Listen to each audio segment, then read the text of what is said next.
Welcome back گل چاروں کا. سر شبیر حسین سے بات ہو رہی ہے اور اس وقت وہ نوسٹیلجیا کا شکار ہیں. ہم ان کو ذرا تھوڑا سا اس سے باہر لے کے آتے ہیں. یاد ماضی عذاب ہے یا رب، چھین لے مجھ سے حافظہ میرا. واقعی کراچی کی صورتحال کچھ ایسی ہی ہو گئی ہے. میں نے دیکھا کہ جب وہ ذکر کر رہے تھے پرانے کراچی کا تو ایک خاص قسم کی جو ہے چمک ان کی آنکھوں میں آ گئی تھی. اور جو ہی ہم ان کو اس کراچی میں لے کے آتے ہیں تو ان کے ماتھے پہ سلوٹیں آپ بھی دیکھیے گا ہوں گی. سر لیاری، تعلیمی صورتحال، پرائیویٹ سکولز بھرمار ہے ماشاءاللہ. یا آپ کہہ سکتے ہو کہ ہر کوئی اپنا کردار ادا کر رہا ہے. تو اس کے باوجود بھی کہیں نہ کہیں کچھ نہ کچھ کمی دکھائی دے رہی ہے. اور گھوسٹ سکولوں کے بارے میں کیا کہیں گے؟ یہ جو گھوسٹ سکول ادھر ادھر اور گھوسٹ ٹیچرز بھی بہت، اگر آپ بات اس پہ کر سکیں تو ضروری ہے. جو ایک عام اور غریب بندہ ہے اس کے لیے تعلیم جو ہے وہ مطلب ایک کوہ گراں نہیں ہو گیا اس دور میں. تعلیم میرا بنیادی شعبہ رہا ہے. ٹھیک ہے، جیسے آپ نے شروع میں بتایا کہ 25 سالوں سے، بلکہ میں اگر کاؤنٹ کروں تو 25 سے پہلے بلکہ 30 سال سے زائد عرصہ ہو گیا مجھے تعلیم سے وابستہ ہوئے. اس دوران میں نے مختلف شکلیں دیکھی، نہ صرف لیاری کی بلکہ پورے شہر کراچی کی، پورے سندھ کی ہم بات کریں اوورال. تعلیم کو باقاعدہ جو ہے وہ ایک فیکٹری، ایک تجربہ کا بنایا گیا ہے. مختلف ادوار میں لوگوں نے آگے تعلیم کے نام پر تجربات کیے. ان تجربات کے نتیجے میں ملک کا کیا حال ہوا وہ آپ کے سامنے ہے. اب لیاری کی جہاں تک ہم بات کرتے ہیں، الحمدللہ ہمیں یہ فخر حاصل ہے کہ ہمیں اگر سرکار نے یا کسی اور نے نظر انداز بھی کیا تو ہم لیاری والوں نے، چاہے سینئرز ہوں یا ہمارے نوجوان ہوں، ان سب نے مل کے اپنی تعلیم کے لیے خود ہمیشہ کوشش کی، سرگرداں رہے. ایک جگہ سے دوسری جگہ، دوسری جگہ سے تیسری جگہ علم کے پیچھے ہم بھاگتے رہے اور علم حاصل کرتے رہے، اور علم حاصل کر کے اپنے آپ کو، ہم نے دنیا کو ثابت کر دکھایا. اور جہاں تک آج کے گورنمنٹ اسکولوں کی یا گھوسٹ اسکولوں کی جہاں تک آپ بات کر رہے ہیں، تو گورنمنٹ کے ہمیشہ سے، ہر دور کے گورنمنٹ کے ہمیشہ یہ دعوے رہے ہیں کہ سب کچھ اچھا ہے، بہت کچھ اچھا ہو رہا ہے. آج بھی ہم کہتے ہیں کہ جی بایو میٹرک نظام آ گیا جس کے ذریعے گھوسٹ ٹیچر پکڑے جا رہے ہیں. اب کوئی جو ہے وہ غیر حاضر استاد نہیں نظر آئے گا، لیکن پتہ چلتا ہے کہ اندرون سندھ میں، یہاں اسی کراچی کے اندر ہی بایو میٹرک کو چکمہ دینے والے استاد بھی نکل آئے، جو اسکول نہیں آتے لیکن ان کی حاضریاں رکھی جا رہی ہیں، ان کو تنخواہیں مل رہی ہیں. اور پرائیویٹ سیکٹر کی طرف اگر ہم دیکھیں تو پرائیویٹ سیکٹر تو ہمیں یہ کہتا ہے کہ جی ہمارے پاس تو پانی جو ہے وہ فرانس سے آتا ہے، لہٰذا ہم فیس جو ہے وہ بھی یوروز میں لیں گے یا ڈالرز میں لیں گے. تو طبقاتی نظام تعلیم نے ہماری پوری قوم کا، ہماری تعلیم کا نظام جو ہے وہ طبقات میں بٹا ہوا ہے.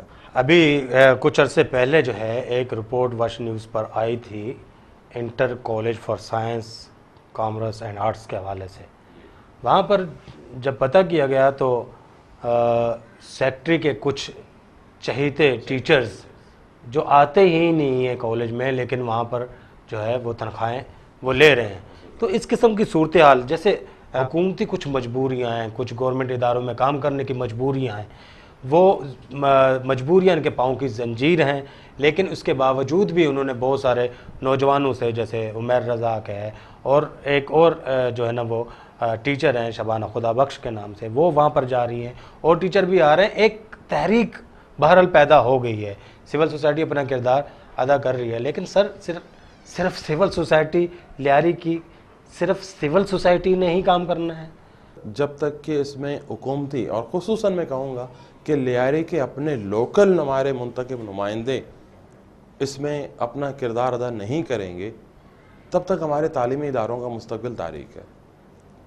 ہمارے، بہت معذرت کے ساتھ کہوں گا کہ ہمارے کچھ نمائندے ایسے بھی ہیں جو واقعی جب ہم ان سے بات کرتے ہیں تو بڑی دلچسپی کا اظہار کرتے ہیں کہ ہم یہ کر دیں گے، سر آپ نے کہہ دیا بس ہم پہنچ جائیں گے، ہم کر دیں گے، ایسا ہو جائے گا، ویسا ہو جائے گا.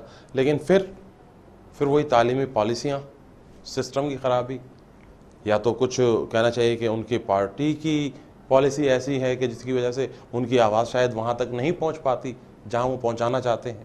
پھر وہ اپنی مجبوریوں کا ہمارے سامنے رونا روتے ہیں کہ سر میں نے تو یہ کیا، میں نے تو وہ کیا، لیکن اب آپ نتیجہ دیکھیں، انتظار کریں. اب وہ انتظار میں بچوں کے امتحان آ جاتے ہیں. نتیجہ دیکھیں، انتظار کریں. ناظرین یہاں پر یہ بات ضرور کہنا جو ہے وہ ضروری سمجھتا ہوں کہ لیاری کو آن نہیں کیا ابھی تک. مطلب کسی بھی سیاسی پارٹی مالک بن گئے ہیں. دیکھیں یہ دونوں مختلف صورتیں ہیں.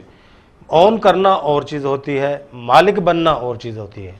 آن کریں اس کو پلیز للہ خدارہ، لیاری کو آن کریں.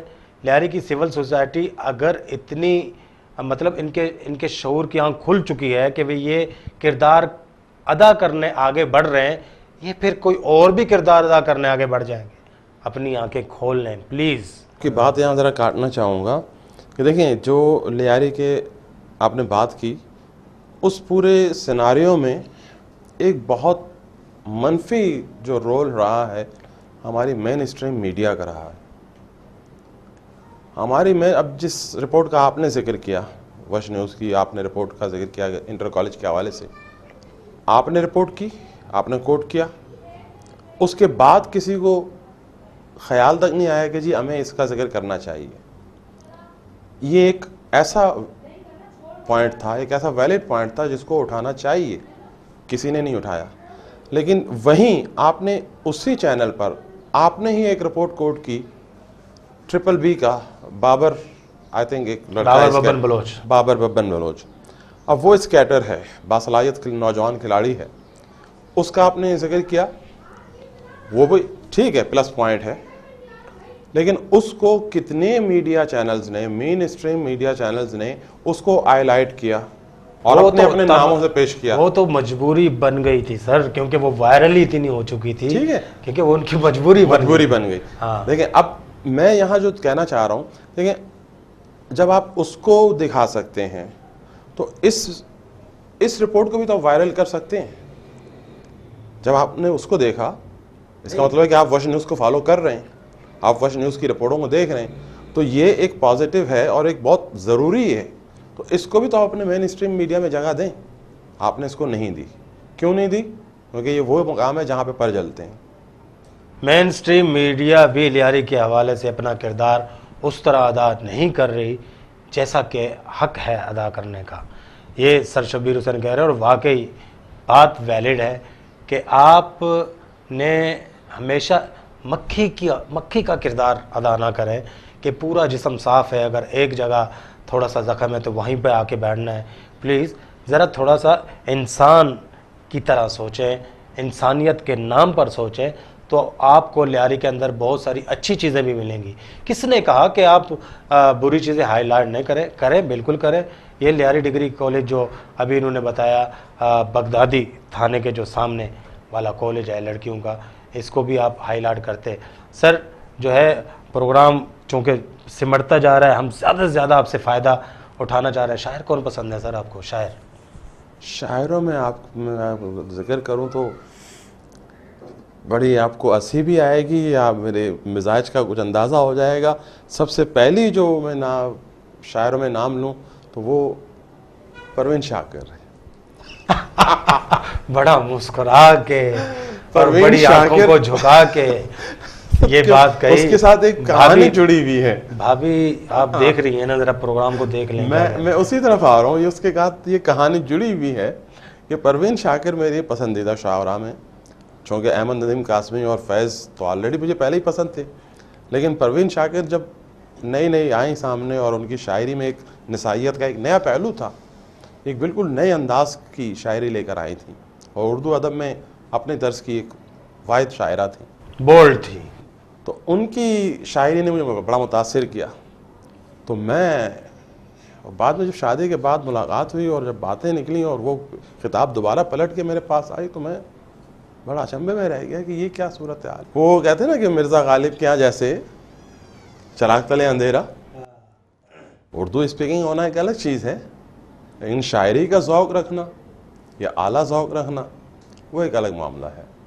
پروین شاکر کا ذکر آیا اور اس کا شعر اگر آپ کے سامنے نہ پڑھا جائے، لمس لمس میری پوروں کے خواب کر دے گا، وہ شخص میرے بدن کو گلاب کر دے گا.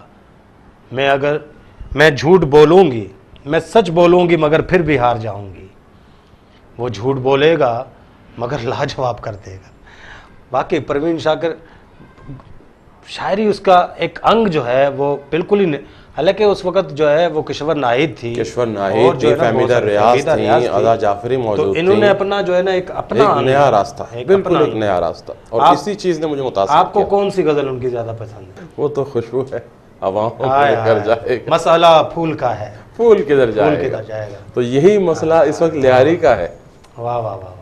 آپ دیکھیں یہ شعر پروین نے پتہ نہیں کس پس منظر میں کہا ہوگا، لیکن میں آج بھی جب اس شعر کو سنتا ہوں تو میرے ذہن میں پتہ نہیں کیوں لیاری اور لیاری کے نوجوان آتے ہیں کہ یار جو کچھ بھی ہوا، جیسے بھی ہوا، جو بھی ہوا، وہ سب کچھ ماضی کی بات ہے.